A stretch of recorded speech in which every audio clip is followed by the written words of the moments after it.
15-ാമത്തെ വാക്യം, 6:15. നിങ്ങൾ മനുഷ്യരോട് പിഴകളെ ക്ഷമിക്കാഞ്ഞാലോ നിങ്ങളുടെ പിതാവ് നിങ്ങളുടെ പിഴകളെയും ക്ഷമിക്കുകയില്ല. നിങ്ങൾ മനുഷ്യരോട് പിഴകളെ ക്ഷമിക്കാഞ്ഞാലോ നിങ്ങളുടെ പിതാവ് നിങ്ങളുടെ പിഴകളെയും ക്ഷമിക്കയില്ല.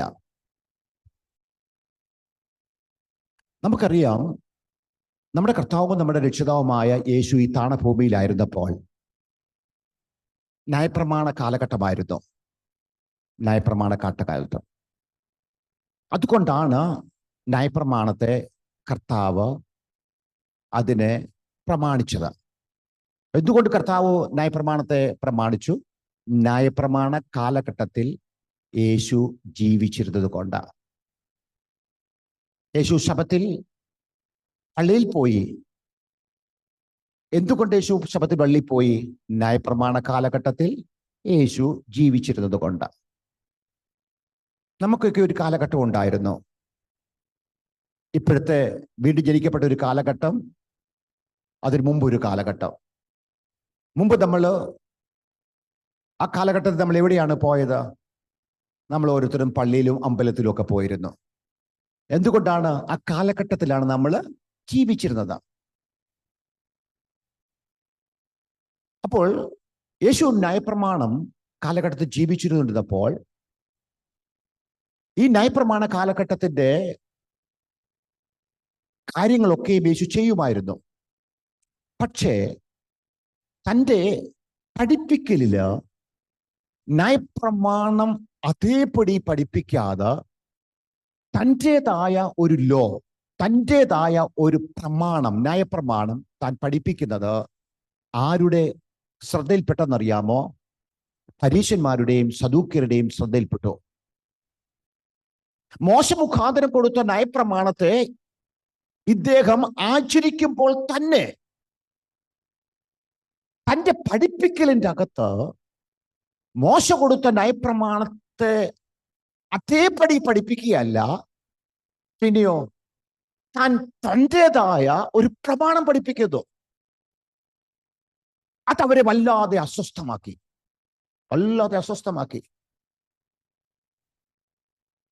നമുക്കറിയാമല്ലോ, നമ്മുടെ പെന്തക്കോസ്ത് സമൂഹത്തിലും അങ്ങനെയാണല്ലോ പലപ്പോഴും അസ്വസ്ഥത ഉണ്ടാകുന്നത്. പാറ്റേണൊന്ന് മാറ്റി പറഞ്ഞു പോയെങ്കിൽ പിന്നെ അസ്വസ്ഥതയാ. എന്തിനു പറയുന്നു? ചില സഭകളിലൊക്കെ ഇരിക്കുന്ന സീറ്റ് കിട്ടിയില്ലെങ്കിൽ അസ്വസ്ഥത. അതുകൊണ്ട് നമ്മുടെ സഭയ്ക്കകത്ത് ആർക്കും പ്രത്യേക സീറ്റൊന്നുമില്ല കേട്ടോ. ഈ പുറകെ ഇരിക്കുന്നവരൊക്കെ കാലം കുറച്ച് കഴിയുമ്പോൾ മുന്നോട്ട് വന്നിരിക്കണം കേട്ടോ. അവിടെ തന്നെ ഇരുന്ന് പ്ലാസ് ഇത് ഞങ്ങളുടെ സീറ്റാണെന്നുള്ളതായ ഒരു മനോഭാവം, അവിടെ ഇരുന്നില്ലെങ്കിൽ ഞങ്ങൾക്കൊരു സുഖം കിട്ടത്തില്ല എന്നൊരു മനോഭാവം നമുക്കുണ്ടാകാൻ പാടില്ല. അസ്വസ്ഥതയാ പിന്നെ. അപ്പൊ യേശുവിന്റെ പഠിപ്പിക്കല് സത്യം പറഞ്ഞാല് അവരെ അസ്വസ്ഥമാക്കിയതിന്റെ പിൻപിലുള്ള കാരണം മോശയുടെ ന്യായപ്രമാണത്തെ അതുപോലെ പഠിപ്പിക്കുന്നില്ല. എന്നാൽ ഇവർക്ക് മോശയുടെ ന്യായപ്രമാണത്തെ ലംഘിക്കുന്നു എന്ന് ഇവർക്ക് അങ്ങോട്ട് സോളിഡ് ആയിട്ടുള്ളതായ എവിഡൻസ് കിട്ടുന്നില്ല. അത് വലിയൊരു പരാജയമാണ് അവർക്കുണ്ടായത്. അതുകൊണ്ടാണ് യേശുവിനെ കുറ്റം ചുമത്തേണ്ടതിന് അവര് ഒരുപാട് സാക്ഷികളെയൊക്കെ അന്വേഷിച്ചിട്ട് ഓരോരുത്തർ വന്ന് ഓരോന്ന് പറയും, ഒന്നും ഒത്തുവരുന്നില്ല.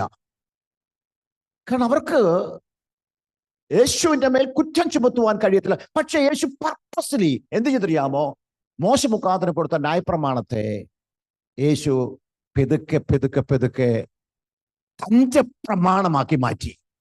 അതിനെ ന്യായപ്രമാണത്തെ അബോളിഷ് ചെയ്തുകൊണ്ട്, അതിനെ അങ്ങോട്ട് ഒന്ന് ഉടച്ചു വാർത്തുകൊണ്ട് തൻ്റെ ഒരു പ്രമാണം, അതിനേക്കാൾ ശ്രേഷ്ഠമായ ഒരു പ്രമാണം അവർക്ക് ആർക്കൊന്നും ചിന്തിക്കാൻ കഴിയത്തില്ല, ആർക്കൊന്നും പറയാൻ പറയത്തില്ല. കൊല ചെയ്യരുത് എന്ന് പറയുമ്പോൾ യേശു നിങ്ങൾ നാളെ മുതൽ കൊല ചെയ്തോളം പറഞ്ഞിട്ടില്ല. പിന്നെയോ തന്റെ പ്രമാണം സ്ഥാപിച്ചപ്പോഴത്തേക്ക് കൊല ചെയ്യരുത് എന്ന് പറഞ്ഞിട്ട് യേശു പറയാകുന്നു, ഞാനോ നിങ്ങളോട് പറയുന്നു.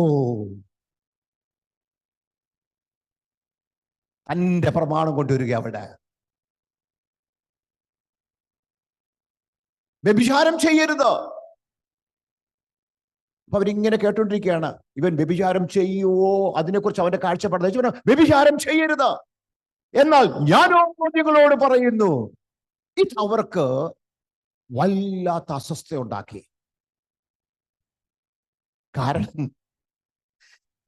ഈ വ്യഭിചാരം ചെയ്യരുത് എന്ന് ഒരു കൽപ്പനയാണുവെങ്കിൽ പലർക്കും രക്ഷപ്പെടാൻ സാധിക്കും. കാരണം എന്തുവാണ്? 2-3 പേരുടെ സാക്ഷിമൊഴികൾ ഉണ്ടെങ്കിൽ മാത്രമേ ശിക്ഷിക്കപ്പെടത്തുള്ളൂ.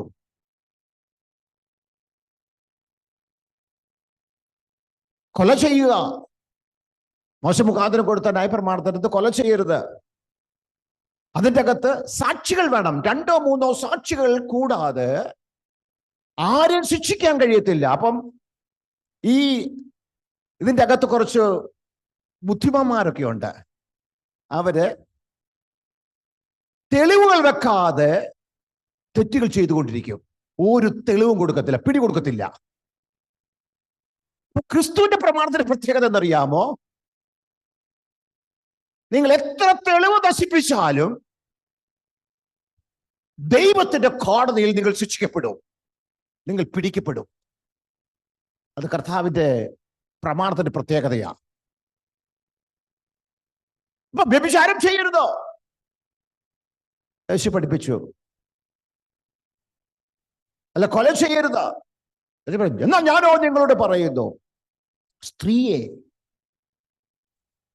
മോഹിക്കേണ്ടതിന് നിങ്ങൾ ഹൃദയത്തിന്റെ അകത്ത് അങ്ങനെ ഒരു ചിന്തയോടുകൂടെ അവളെ നോക്കുന്നുവെങ്കിൽ നിങ്ങൾ വ്യഭിചാരം ചെയ്തു പോയി. പക്ഷെ ഇത് ആർക്കെങ്കിലും അറിയാവോ? സാക്ഷ്യം കൊണ്ടുവരാനൊക്കത്തില്ല. ഇത് ഹൃദയത്തിൽ നടക്കുന്നൊരു സംഭവമാണ്.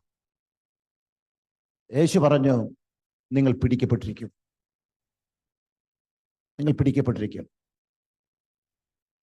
ഇതെന്താ കാരണം എന്തെന്നറിയാമോ? ദൈവം തന്റെ ജനതയിൽ നിന്ന് ആഗ്രഹിച്ചൊരു കാര്യം എന്തെന്ന് ചോദിച്ചാൽ, ഹൃദയം കൊണ്ട് ദൈവത്തെ സ്നേഹിക്കണം, ഹൃദയം കൊണ്ട് ദൈവത്തെ ഭയപ്പെടണം.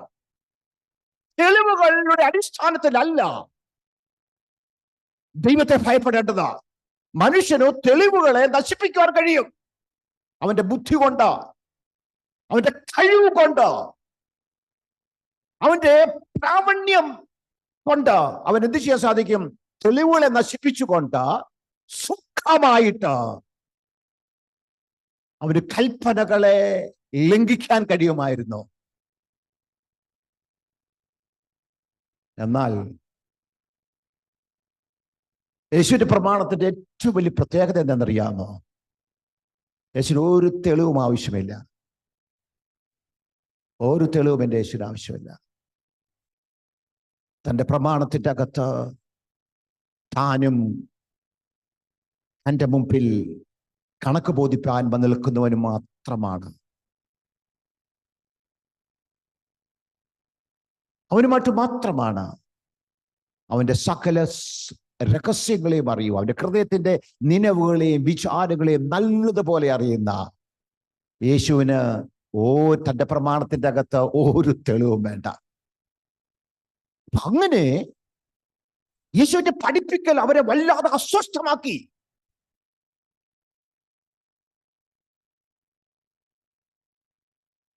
എന്നാൽ യേശുവിന്റെ പഠിപ്പിക്കലിനെ അവർക്കൊരിക്കലും നിഷേധിക്കാൻ കഴിയുന്നില്ല. കാരണം യേശു പറയുന്നില്ലല്ലോ കൊല ചെയ്യരുതെന്ന്. അല്ല, കൊല ചെയ്യണമെന്ന് യേശു പറയുന്നില്ലല്ലോ. വ്യഭിചാരം ചെയ്യണമെന്ന് യേശു പറയുന്നില്ല. കള്ളസാക്ഷ്യം പറയണമെന്ന് യേശു പറയുന്നില്ല. പക്ഷേ താൻ മുന്നോട്ട് വെക്കുന്നതായ പ്രമാണം, തൻ്റെ ലോ, അത് അന്നത്തെ പരീശന്മാർക്കും സദൂക്യർക്കും മനസ്സിലായി. ഇത് ഹൃദയങ്ങളെ ശോധന ചെയ്യുന്ന ഒരു പ്രമാണമാണ്. ഇത് സാക്ഷികളുടെ അടിസ്ഥാനത്തിന്മേൽ വിധിക്കുന്ന ഒരു പ്രമാണമല്ല. ഇത് ഹൃദയങ്ങളുടെ ചിന്തയെ, ഹൃദയങ്ങളെ ശോധന ചെയ്തുകൊണ്ട് വിധിക്കുന്ന ഒരു പ്രമാണമായത്. അത് അവരെ വല്ലാതെ അസ്വസ്ഥമാക്കി. എന്നെ കേൾക്കുന്ന ദൈവമക്കളോട് ആത്മാർത്ഥമായി ഞാൻ പറയട്ടെ, നയപ്രമാണത്തിന്റെ പ്രത്യേകത എന്ന് ചോദിച്ചാൽ അത് പിടിക്കപ്പെട്ടെങ്കിൽ മാത്രമേ ശിക്ഷയുള്ളായിരുന്നു. പിടിക്കപ്പെട്ടെങ്കിൽ മാത്രമേ. എന്നാൽ ക്രിസ്തുയേശുവിന്റെ നിയമത്തിന്റെ പ്രമാണത്തിന്റെ പ്രത്യേകത ചോദിച്ചാൽ അവിടെ ഒരു തെളിവും കൊണ്ടുവന്ന് നിരത്തേണ്ട ആവശ്യമില്ല. തെളിവ് അന്വേഷിക്കത്തുമില്ല. അവിടെ എക്സ്പ്ലനേഷൻ ഇല്ല, എക്സ്ക്യൂസ് ഇല്ല. നമ്മുടെ യാതൊരുവിധമായ ആവലാതികളോ നമ്മുടെ എക്സ്ക്യൂസോ ഒന്നും യേശുവിന് കേൾക്കേണ്ട. കാരണം തന്റെ പ്രമാണത്തിന്റെ പ്രത്യേകത ഹൃദയങ്ങളെ തന്നെ ശോധന ചെയ്യും. ഇതിനെക്കുറിച്ച് നമുക്ക് വ്യക്തമായ ബോധ്യത ഉണ്ടായിരിക്കണം. വ്യക്തമായ ബോധ്യത. നാം കർത്താവിനെ സ്നേഹിക്കുമ്പോൾ, സേവിക്കുമ്പോൾ, കർത്താവിനെ പിൻചൊല്ലുമ്പോൾ, തെളിവ് നശിപ്പിക്കുവാൻ നമ്മൾ ഒരു തന്ത്രപ്പാടും ചെയ്തിട്ട് അല്ലെങ്കിൽ തെളിവ് നശിപ്പിച്ചുകൊണ്ട് തന്നെത്താൻ നീതീകരിച്ചുകൊണ്ട് ന്യായങ്ങളെ കണ്ടുപിടിച്ചുകൊണ്ട് നമ്മുടെ ആത്മീയത തെളിയിക്കുവാൻ നാം ശ്രമിച്ചാൽ അത് അമ്പേ പരാജയമായിരിക്കും. ആരുടെ മുമ്പിൽ എന്നറിയാമോ? യേശുവിന്റെ മുമ്പിൽ. പക്ഷെ മോശയുടെ മുമ്പിൽ സുഖമായിട്ട്, നമ്മുടെയൊക്കെ ഭാഷ ഉളി ഊരി പോകാം എന്ന് പറഞ്ഞിട്ട് വിട്ട് സുഖമായിട്ട് രക്ഷപ്പെട്ടു പോകാം. കാരണം തെളിവ് വേണം. തെളിവില്ല എങ്കിൽ ശിക്ഷയില്ല. ഈ ന്യായപ്രമാണത്തെ യേശു എന്ത് ചെയ്തറിയാമോ? കല്ലിൽ കൊത്തിയിരുന്ന ന്യായപ്രമാണത്തെ മനുഷ്യന്റെ ഹൃദയത്തിലേക്ക് അതിനെ കൊണ്ടുവന്ന് വെച്ചു. പ്രവാചകന്റെ പുസ്തകത്തിൽ എഴുതിയിരിക്കുന്നത് പോലെ മനുഷ്യന്റെ ഹൃദയത്തിലേക്ക്. എന്നിട്ട് എനിക്ക് ഒരു സാക്ഷ്യം ആവശ്യമില്ല, എനിക്ക് വേണ്ടത് നിങ്ങളുടെ ഹൃദയത്തിന്റെ ചിന്തയാണ്. നിങ്ങളുടെ ഹൃദയത്തിൽ എന്ത് നടന്നിട്ടുണ്ടെന്ന് എനിക്ക് നല്ലതുപോലെ അറിയാം. അതിന് അനുസരിച്ചാണ് യേശു തന്റെ പ്രമാണത്തെ. അതുകൊണ്ടാണ്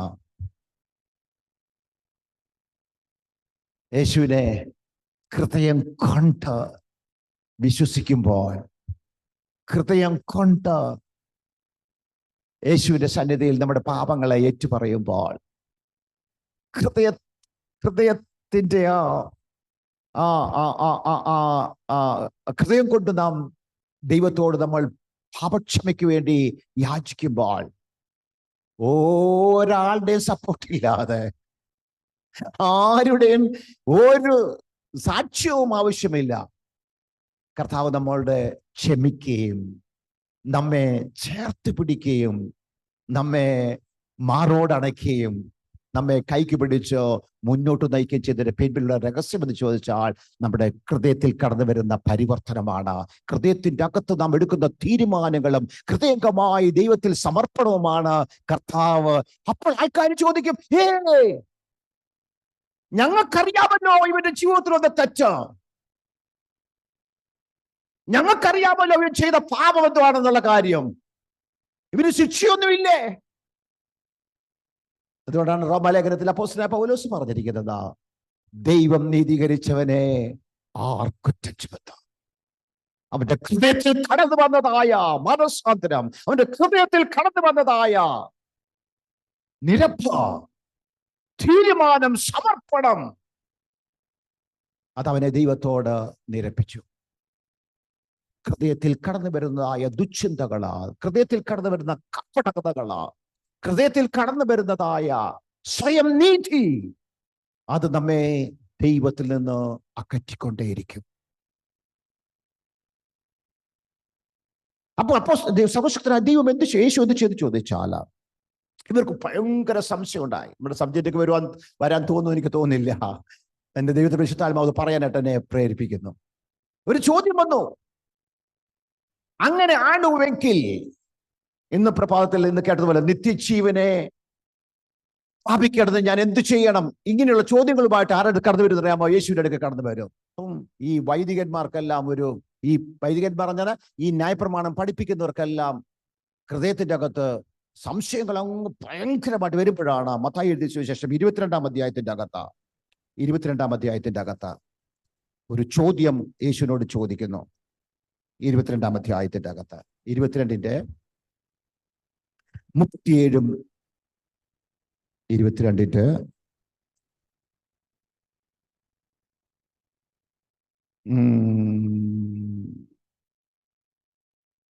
35, 36, 38 വരെയുള്ള വാക്യങ്ങൾ ഞാൻ വേണമെങ്കിൽ ഒന്ന് വായിച്ചാട്ടെ. അവരിൽ ഒരു വൈദികൻ അവനെ യേശുവിനെ പരീക്ഷിച്ചു. ഗുരു, ആ ന്യായപ്രമാണത്തിൽ ഏത് കൽപ്പന വലിയതെന്ന് ചോദിച്ചു. ഇവിടെ മനസ്സിലായല്ലോ. കാരണം ന്യായപ്രമാണത്തെ യേശു അങ്ങോട്ട്, അതായത് മോശ മുഖാന്തരം കൊടുത്ത ന്യായപ്രമാണത്തെ അതിന്റെ അക്ഷരങ്ങളും പുള്ളികളൊന്നും തെറ്റാതെ പഠിപ്പിക്കുന്നില്ല.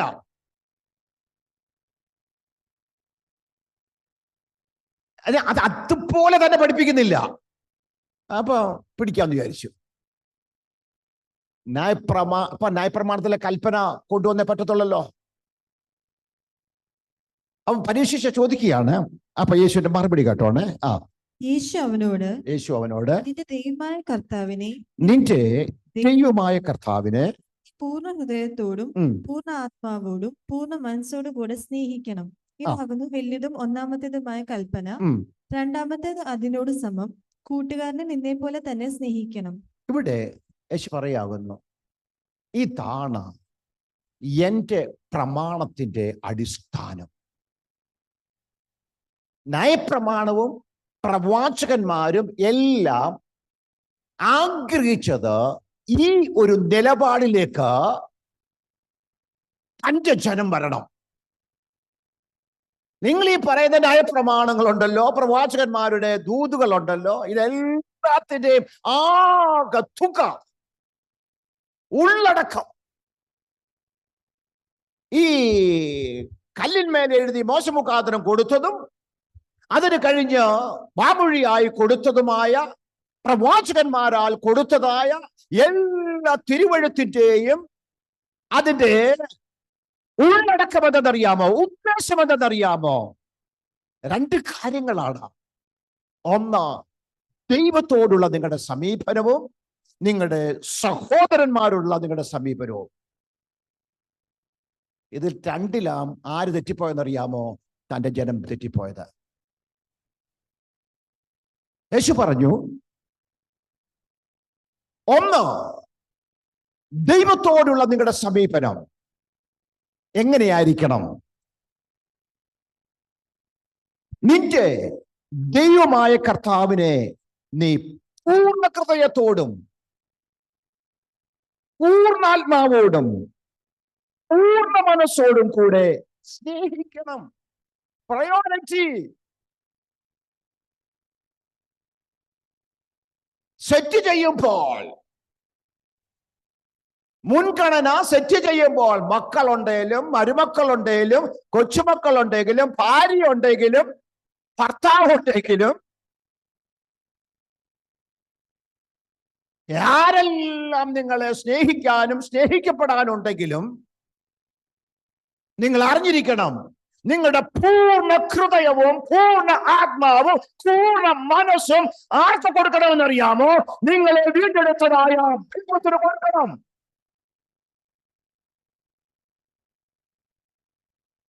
ഈ നിയമങ്ങളെല്ലാം തന്നതിന്റെ പിന്നിലുള്ള ഉദ്ദേശം അതാണ്.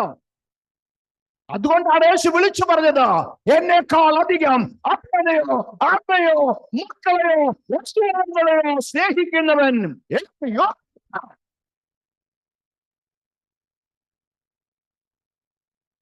എന്നെ അവൻ അനുഗമിക്കണ്ട.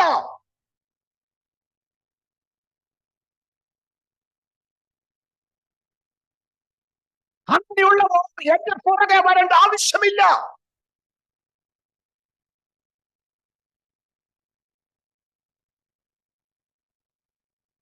ദൈവത്തോട് ഉള്ള പ്രതിബദ്ധത. 2, യേശു പഠിപ്പിക്കുകയാണ്, കൂട്ടുകാരനെ അഥവാ സ്നേഹിതനെ അഥവാ സഹോദരനെ നിന്നെ പോലെ തന്നെ സ്നേഹിക്കണം. തമ്മിലുള്ള സ്നേഹം. രണ്ട് ഉദ്ദേശങ്ങൾ തന്റെ ജനത്തിന്റെ ഇടയിൽ നടപ്പിലാക്കാൻ വേണ്ടിയാണ് സർവശക്തനായ ദൈവം ഈ കഷ്ടപ്പാടെല്ലാം ചെയ്തതാ. ഞാൻ ഇങ്ങനെ പറയട്ടെ, ഈ പ്രസംഗത്തിൻ്റെയും ഈ വചനധ്യാനത്തിൻ്റെയും എല്ലാം ആകെ തുക എന്തെന്ന് ചോദിച്ചാൽ എല്ലാവരെക്കാൾ അധികമായിട്ട് യേശുവിനെ സ്നേഹിക്കുക. അത് മാത്രം പോരാ, നാം തമ്മിൽ സ്നേഹിക്കണം.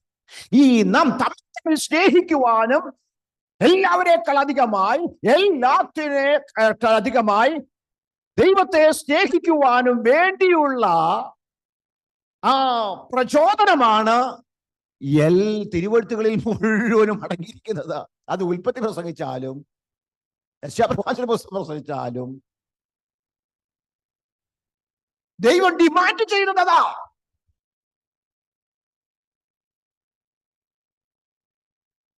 ഇവിടെ എഴുതിയിരിക്കുന്നത് ദ ഗ്രേറ്റ് കമാൻഡ്മെന്റ് എന്നാ, കൽപ്പനയാണ്. The great commandment of Jesus നമ്മുടെ മുമ്പിൽ വെച്ചിരിക്കുന്നതായ ടാർഗറ്റ് അതാണ്. ഇന്ന് നല്ല പ്രസംഗമായിരുന്നു, എന്തുവാണോ അതിനെ കുറിച്ചായിരുന്നു, കൊള്ളാം. ഉദ്ദേശം എന്തുവാണ്? പുറത്തോട്ട് ഇറങ്ങിയിട്ട് ഓരോ മെസ്സേജ് കേട്ടിട്ട് പുറത്തോട്ട് ഇറങ്ങുമ്പോൾ നമ്മൾ തിരിച്ചറിഞ്ഞിരിക്കണം, തിരിച്ചറിവുണ്ടായിരിക്കണം. എല്ലാവരെക്കാളും അധികം, എല്ലാറ്റിനേക്കാൾ അധികമായിട്ട് ആരെ സ്നേഹിക്കണം? മാത്രമല്ല സെൽഫിഷ് ആകാൻ പാടില്ല കേട്ടോ. എൻ്റെ കുഞ്ഞുങ്ങൾ, എൻ്റെ ഭർത്താവ്,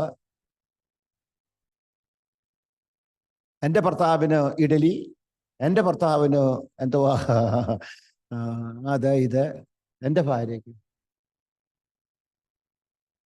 ശരീരത്തിന് മറ്റ് അവയവങ്ങളൊക്കെ ഉണ്ട് കേട്ടോ, അവരെയും കൂടെ ഒക്കെ ഒന്ന് ഓർക്കണം. എഫെസ്യ ലേഖനം 4-ാം അധ്യായത്തിന്റെ 25-26 വായിക്കുമ്പോൾ അപ്പോസ്തലൻ തമ്മിൽ നിങ്ങൾ സ്നേഹിക്കണം, നിങ്ങൾ ഒരു ശരീരത്തിന്റെ അവയവങ്ങളാണല്ലോ.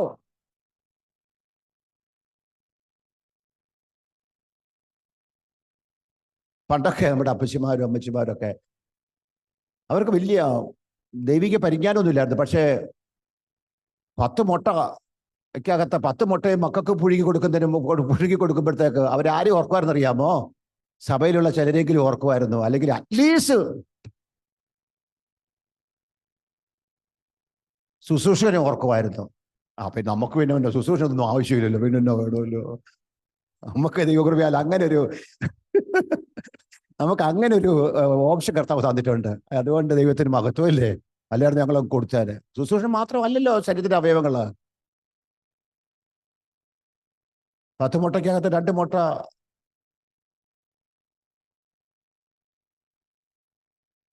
ഈ പ്രസംഗം എല്ലാം പ്രസംഗിക്കുന്നതിന്റെ പിൻപിലുള്ള യേശു പറയാകുന്നു, നിങ്ങൾ ഈ പറയുന്ന മോശയും, നിങ്ങൾ ഈ പറയുന്ന ഏലിയാവും, നിങ്ങൾ ഈ പറയുന്ന പ്രവാചകന്മാരും, നിങ്ങൾ ഈ പറയുന്ന നിയമങ്ങളും ചട്ടങ്ങളും, ഇതിന്റെ എല്ലാം ലക്ഷ്യമെന്ന് ചോദിച്ചാൽ നിങ്ങൾ പൂർണ്ണ ഹൃദയത്തോടും പൂർണ്ണാത്മാവോടും പൂർണ്ണ മനസ്സോടും കൂടെ നിങ്ങളുടെ ദൈവമായ കർത്താവിനെ സ്നേഹിക്കണം.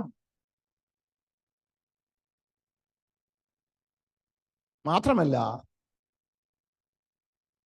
നിങ്ങളുടെ സഹോദരങ്ങളെ നിങ്ങൾ സ്നേഹിക്കണം. അതുകൊണ്ടാണ് ഈ ക്ഷമിക്കപ്പെടാത്ത പാപം വന്നപ്പോൾ 2 കാര്യങ്ങൾക്ക് പ്രാധാന്യം കൊടുത്തത്. ഒന്ന്, പരിശുദ്ധാത്മാവിനെ അപമാനിക്കരുത്. ദൈവവുമായിട്ടുള്ള ബന്ധത്തിൽ ക്ഷമിക്കപ്പെടാത്ത പാപം, അതിനു വേണ്ടിയാണ് ഞാൻ ഇത് എടുത്തത്.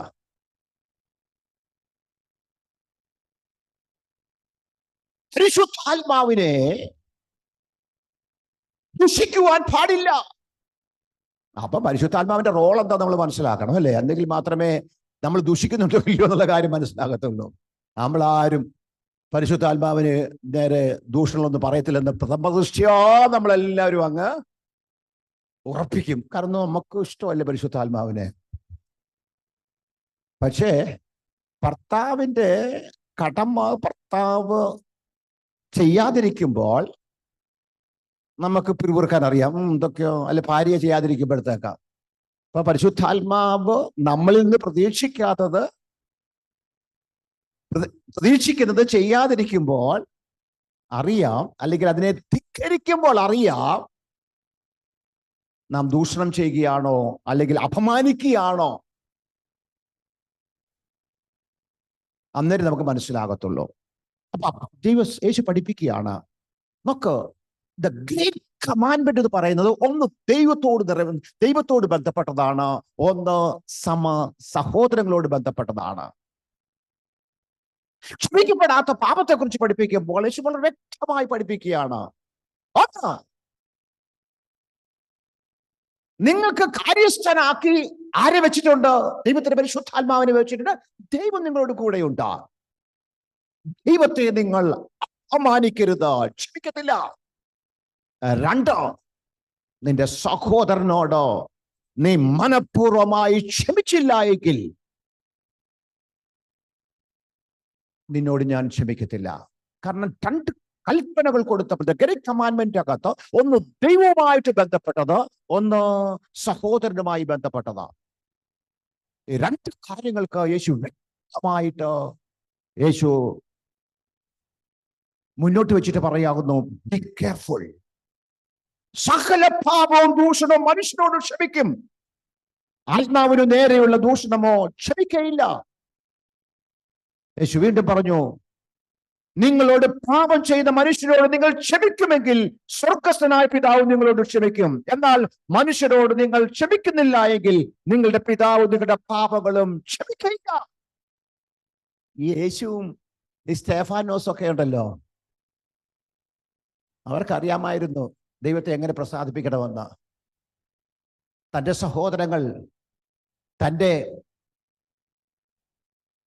കൈകൾക്ക് ആണിയടിച്ചപ്പോൾ, തൻ്റെ സഹോദരങ്ങൾ തൻ്റെ കാലിൻ്റെ ആണിയടിച്ചുറപ്പിച്ചപ്പോൾ യേശു അബദ്ധത്തിൽ വിളിച്ചു പറഞ്ഞതല്ല, ഇവരുടെ പാപം ഇവരോട് ഓർക്കരുതെന്ന്. ഇവർ ചെയ്യുന്നതെന്തെന്നറിയായികയാൽ ഇവരോട് ക്ഷമിക്കണമെന്ന് യേശു അബദ്ധത്തിൽ വിളിച്ചു പറഞ്ഞതല്ല. കാരണം കൽപ്പന പ്രമാണിക്കുകയായിരുന്നു. താൻ എന്തു പഠിപ്പിച്ചുവോ അത് തൻ്റെ ജീവിതത്തിൽ താൻ പ്രാവർത്തികമാക്കി. സ്തെഫാനോസ് തനിക്കെതിരെ കൂർത്ത കല്ലുകൾ എറിച്ച് അവനെ കൊല്ലുവാൻ ശ്രമിച്ചപ്പോൾ, കൊല്ലുന്ന സമയത്ത് ദൈവത്തിലേക്ക് നോക്കിക്കൊണ്ട് അവൻ ഇപ്രകാരം അരുളി ചെയ്തു, ദൈവമേ, ഇവരുടെ പാപങ്ങളെ ഓർക്കരുത്. യേശു എന്ത് പഠിപ്പിച്ചുവോ അത് തൻ്റെ ജീവിതത്തിൽ പ്രാവർത്തികമാക്കി.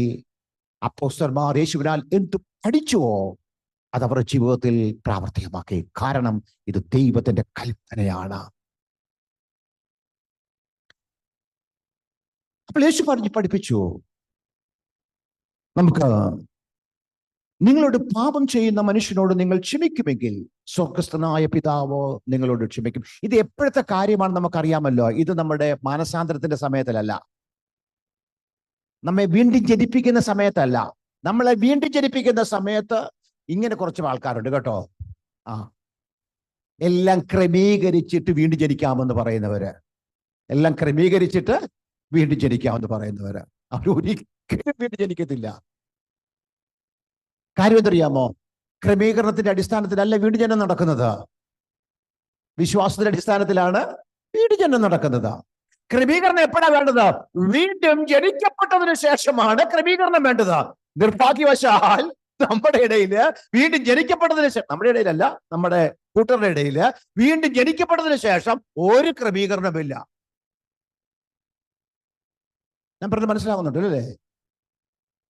ഒരു ക്രമീകരണമില്ലാതെ ആരോടും പാപത്തോട് ക്ഷമ ചോദിക്കാതെ ചെയ്ത കുറ്റങ്ങളെല്ലാം കൂടെ എല്ലാവരും കൂടെ കൂടി ഞാൻ അങ്ങോട്ട് പോയിരുന്നു, ഞാൻ ഇങ്ങനെ പോയിരുന്നു, ഞാൻ ഇന്നോട് പാപം ചെയ്തിരുന്നു, അങ്ങനെ ചെയ്തിരുന്നു, ഇതെല്ലാം നിരത്തി എല്ലാവരെയും കെട്ടിപ്പിടിച്ച് ഉമ്മയൊക്കെ വെച്ചിട്ടല്ല നമ്മൾ ആരും രക്ഷിക്കപ്പെട്ടത്. അങ്ങനെ ഒരു കണ്ടീഷൻ ദൈവം വെച്ചിട്ടില്ല. കാരണം അത് വിശ്വാസത്താലായിരുന്നു, അൺകണ്ടീഷണൽ ഒരു ഇതുമില്ലായിരുന്നു. യേശു നമ്മെ വീണ്ടും ജനിക്കുന്ന സമയത്ത് നമ്മുടെ ഇച്ഛയാലല്ലായിരുന്നു, നമ്മുടെ താല്പര്യപ്രകാരമൊന്നും അല്ല ഇത് സംഭവിച്ചത്. ഇത് ദൈവത്തിന്റെ ഇഷ്ടത്താൽ, ദൈവത്തിന് ഒരു ദയ തോന്നി ജനിപ്പിക്കണമെന്ന്, ഇവനെ വീണ്ടും ജനിപ്പിക്കണമെന്ന് ദൈവത്തിന് പ്രസാദം തോന്നി, നമ്മെ ദൈവ മകനാക്കി തീർക്കണമെന്ന് ദൈവത്തിന് പ്രസാദം തോന്നി. അതുകൊണ്ട് മനുഷ്യരോടും ദൈവത്തോടും ചെയ്ത സകല പാപങ്ങളും ഒരു കണ്ടീഷനും കൂടാതെ ക്രിസ്തുയേശുവിനുള്ള വിശ്വാസത്താലും ആശ്രയത്താലും ദൈവം പരിപൂർണമായി ക്ഷമിച്ചു, നമ്മെ കുറ്റവിമുക്തരാക്കി. ആരെങ്കിലും രക്ഷിക്കപ്പെട്ടതിന് ശേഷം, രക്ഷിക്കപ്പെട്ടതിന് മുമ്പ് ആരോടെങ്കിലും എന്തെങ്കിലും പാപം ചെയ്തിട്ടുണ്ടെങ്കിൽ ചെന്നിട്ട് പിന്നെ അയ്യോ ഞാനത് പറഞ്ഞില്ല, അയ്യോ ഞാൻ അവരോട് നിരപ്പ് പ്രാപിച്ചില്ല എന്നൊക്കെ പറഞ്ഞ് വെറുതെ ടെൻഷൻ അടിക്കണ്ട. അതെല്ലാം തീർന്നു. കാരണം വിശ്വാസത്താലാണ് നമ്മെ നീതീകരിച്ചത്. പക്ഷേ നീതീകരിക്കപ്പെട്ടതിനു ശേഷം നാം വ്യക്തമായി തിരിച്ചറിയണം, സഹോദരനോട് ക്ഷമ ചോദിക്കണമെങ്കിൽ ക്ഷമ ചോദിക്കണം, ക്ഷമിക്കണമെങ്കിൽ ക്ഷമിച്ചിരിക്കണം. ദൈവത്തിന്റെ പരിശുദ്ധാത്മാവിനെ അപമാനിക്കുന്ന, ദൈവത്തിന്റെ പരിശുദ്ധാത്മാവിനെ ദുഃഖിപ്പിക്കുന്ന, അല്ല ദൈവത്തെ ദുഃഖിപ്പിക്കുന്ന, മനഃപൂർവമായിട്ട് ദൈവത്തെ ദുഃഖിപ്പിക്കുന്ന പരാജയങ്ങൾ നമ്മുടെ ജീവിതത്തിൽ കടന്നു വരാതെ നമ്മെ തന്നെ സൂക്ഷിക്കേണ്ടത് അത്യന്താപേക്ഷിതമാണ്. സമയം ഇവിടെ പോയി, ഞാനിവിടെ നിർത്തുകയാണ്. നമുക്ക് തന്നെ ദൈവകാര്യങ്ങൾ നമുക്ക് സമർപ്പിച്ച് പ്രാർത്ഥിക്കാം. അടുത്ത ദിവസം നമുക്ക് ഇത് കണ്ടിന്യൂ ചെയ്യാം. ക്രിസ്തുവിന്റെ പ്രമാണം കൊടുത്തപ്പോൾ സകലത്തെയും ക്രോഡീകരിച്ചു യേശു പറഞ്ഞു, ദൈവമായിട്ട് ബന്ധപ്പെട്ടത് മനുഷ്യനുമായി ബന്ധപ്പെട്ടത്. ക്ഷമിക്കപ്പെടാത്ത പാപത്തെയും ക്ഷമിക്കുന്നതിന്റെ പ്രാധാന്യത്തെയും യേശു പഠിപ്പിച്ചപ്പോൾ യേശു രണ്ട് കാര്യങ്ങളെ മുന്നോട്ട് കൊണ്ടുവന്നു.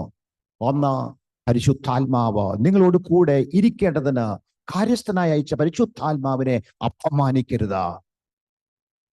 ഒരു ഭാര്യ ഭർത്താവിനെ അപമാനിക്കുന്നത് എങ്ങനെയാണെന്ന് നമുക്കറിയാം. അനുസരണക്കേട് കാണിക്കുമ്പോൾ, അവിശ്വസ്തത കാണിക്കുമ്പോൾ അത് അപമാനമാണ് നമുക്കറിയാമെങ്കിൽ, ഇതേ കാര്യസ്ഥ നമ്മോട് കൂടെ ഇരിക്കുമ്പോൾ അപമാനിക്കാതിരിക്കുവാൻ നമ്മുടെ ഉത്തരവാദിത്തമാണ്. മാത്രമല്ല നമ്മുടെ സഹോദരങ്ങളോട് മനഃപൂർവ്വമായി ക്ഷമിക്കുവാനും ക്ഷമ ചോദിക്കുവാനും നമുക്ക് കഴിയണം. എന്തിനു വേണ്ടി അതറിയാമോ? ദൈവത്തിന് നമ്മോട് ക്ഷമിക്കേണ്ടതിന്. നമ്മുടെ കണ്ണുകളുടെ ഇടയ്ക്ക് നമുക്ക് പ്രാർത്ഥിക്കാം. ദിവസം എഴുന്നേറ്റ് നിൽക്കാം, നമ്മെ തന്നെ ദൈവകരങ്ങളിൽ സമർപ്പിച്ച് നമുക്ക് പ്രാർത്ഥിക്കാം. ഇന്ന് പ്രഭാതത്തിൽ